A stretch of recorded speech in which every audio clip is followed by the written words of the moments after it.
Just win, baby. Just win. Well, they do get a win here. They're first under the interim coach in Mike Kafka, and it moves them from the top overall pick now to the second overall pick. You heard it, Wan'Dale Robinson, 11 for 113, crosses the 1,000-yard mark. As for the Raiders, now tied for their most losses in a season in franchise history. One more, and number one is yours. Back in studio with the fellas, he is CBS lead NFL insider Jonathan Jones. That's the two-time champ Bryant McFadden and the future gold jacket Patrick Peterson. This wasn't a good football game. These aren't good football teams, but we do have a result and plenty to take out of it. Mac, what do you take from this 60 minutes of football? Well, hats off to the New York Football Giants because they were facing a team, they were without Max Crosby, without Brock Bowers, and a slew of other quality players to their team. So we felt like this would be a ball game regardless of what you feel when it comes to tanking and playing for picks. In the NFL, players, they can care less about that. They want to win the ball game. And we feel like this was a game for the Giants to take advantage of. This was a favorable matchup because of some of the players that were not participating for the Las Vegas Raiders. And that's what we saw. I mean, 34-10. And I really enjoyed listening to Trent Green there with you, Joe, because he talked about Jackson Dart, and he is the guy for the organization. I know we heard some premature conversations about where they could potentially be in the draft in 2026. Would they consider maybe taking a quarterback? No, Jackson Dart is the best player for your team at that position. I love the dual threat that he has. Of course, you know, he needs to improve in throwing the football, but just the athleticism, when things are not there with the passing game, he can make things happen in the running element. He is a playmaker. He is a bona fide playmaker. You just got to make sure he can stay healthy. But when he is healthy and when he's on the football field, good things usually happen under his watch. And we saw that tonight. He was the better quarterback on the football field. He was the best playmaker on the football field. He put forth, almost 30 points because they had the kick return. But outside of that, offensively, it was a very, very efficient day for the Giants offensively, led by their quarterback in Jackson Dart. And speaking of efficiency, they was able to put together drives. 6 of 13 on third downs, scored in the red zone. Defense came up big and getting a special team score. That always lead to big-time points on the scoreboard. So Jackson Dart, he didn't have to do much. You know, he was, 22 of 30, 207 yards, rushed the ball 9 times for 48 yards. His longest rush today was 23 yards. So if he's able to stay out of harm's way, defense is able to play like they did today, maybe he can be the answer for the New York Giants in 2026. Because to your point, you don't see many 15-play touchdown drives by bad football teams or bad quarterbacks. We do see one of those here from the Giants. We're sitting there watching the game with some Giants fans upstairs saying, here we are again, and good for Jackson Dart and good for the maturation, but not good for us because they want to control the draft. It's not yet out of the question that they will have that first overall pick, but they could have cemented it here on Sunday, JJ. You play to win the games.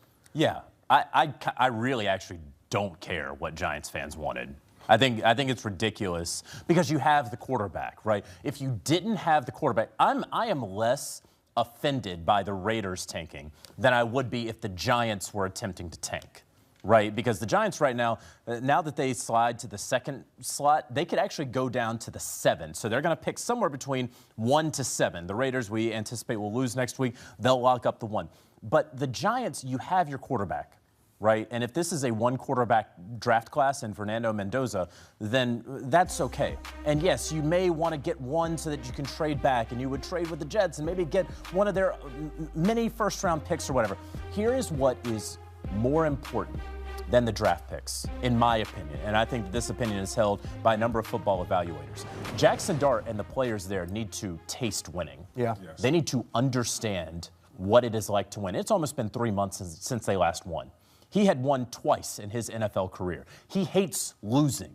If you had lost this game for hoping that you can get some future draft picks, that doesn't help Jackson Dart today. And it's not going to help Jackson Dart really in 2026. What will help him is building a winning culture there and him doing it with the Wan'Dale Robinsons and doing it with the Tyrone Tracys who are there and Cam Skattebo and Malik Neighbors seeing that and Andrew Thomas coming back and all of those things. That is what is going to help the future of the New York Giants, not tanking against a really bad team, a far worse team than you, who is actively attempting to lose this game. I'm glad that the Giants won. They needed to win, and they got the win. Winning is a flavor that everybody loves. Losing an acquired taste, and that's what the Las Vegas Raiders have had to get used to here. You know, they say the players on the field don't care about your draft picks.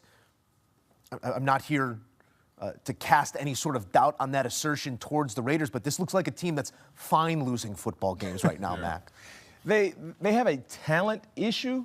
That's an issue. And then the quarterback, they got to find the answer at the quarterback position. And I don't want to put all the blame on Geno Smith because you can't. But we've been saying this for a month and a half. Yeah, but the thing about this situation with Geno, his offensive line has been horrible. They're missing their best offensive lineman because of injuries, right? And you can put whoever in the backfield to be the quarterback, he's going to be running for his life. We saw that with Geno. We saw that with Kenny Pickett.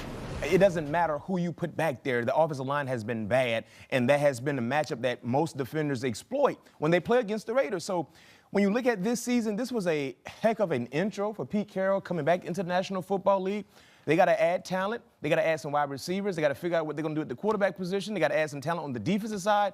And they're in a division, even though we might feel like the dynasty is not the same with the Kansas City Chiefs. Well, the Chargers, they're not going anywhere. The Denver Broncos are not going anywhere. And both of those teams have really high-level defensive units that can put pressure on whoever it is they're playing against, especially a team like the Raiders, where they have some holes on the offensive line. So they can't get to the offseason fast enough. Yeah. And solid quarterback play. Yes, yes. All really, really good quarterback play in that division. So the offseason can't come fast enough for the Raiders to kind of get this bad taste out of their mouth and put all their attention in improving for 2026. And not only that, they have an opportunity to do that because they have nearly, $100 million in cap space to spend in the offseason. So Pete Carroll have some.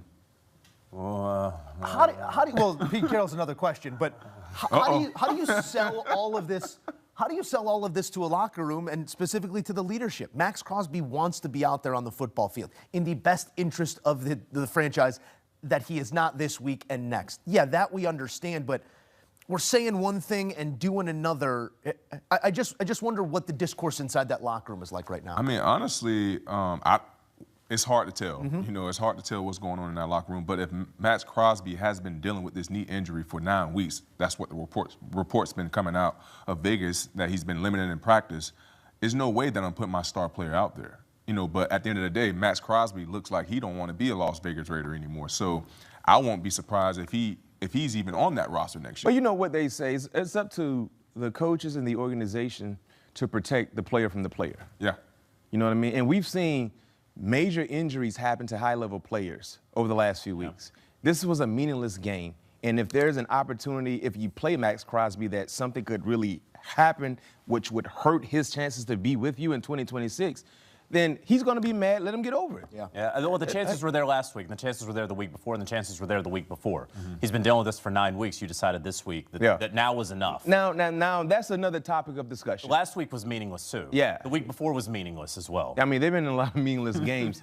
But to your point, now I'm pulling the plug. So Max Crosby, here's the reason. If you go back to March, John Spytek takes over as general manager of the Las Vegas Raiders. And before Myles Garrett gets paid, before T.J. Watt gets paid and all that, they paid Max Crosby. That regime had just gotten there, and they paid him because they wanted to send a message to the locker room. This is a true Las Vegas Raider. You do things this way, you play when you're doubtful on the injury report, then you get paid. And they paid him at the top of the market at the time. And so because you want to play follow the leader, this is what the leader wants to do. Yeah, I'm banged up. So is everybody else out there on the field. Yeah, I might need off-season surgery. So do half the guys out here. I want to go out there and play. And yeah, he did not take that well. And the players, because you have told the players to go follow that leader, that's where you get into trouble if you are the Raiders, when you do go and sit him in these meaningless games, because they're saying last week was meaningless as well. Here's the thing with the Raiders. They do have $100 million or so in cap space. They do need a quarterback, and they should have the #1 pick and the ability to get him. They have so many holes. They have so many gaps along the offensive line. They don't have enough draft picks to get them, and they're not giving away really good offensive linemen in the NFL these days. You need a wide receiver. You were fine letting go of Jacoby Myers. You drafted Jack Besh, and that hasn't worked out. Defensively, you spent a whole lot of money on Christian Wilkins, and you don't want him anymore. Yeah. Max Crosby apparently is going to come back next year. We'll see. But the head coach, Pete Carroll has never, ever experienced a season like this, and he was one and done with the New York Jets 30 years ago. I do not anticipate seeing Pete Carroll back on the sideline for the Raiders again, and this is going to be a reset in a number of ways for the Raiders. And does Max Crosby want to be a part of that reset, disgruntled enough to maybe ask for a trade? You said paid at the top of the market then. That's about at the middle of the market now. Very palatable contract as star edge rushers go for Max Crosby if he is to seek employment elsewhere. It's not up to him. It's up to the franchise. We'll see how it all plays out. It has not played out by design in year one of Pete Carroll, which could be year one and done for Carroll. Oh, hold the phone. 23 ticks in a one-score game. The Buffalo Bills set up at the Philly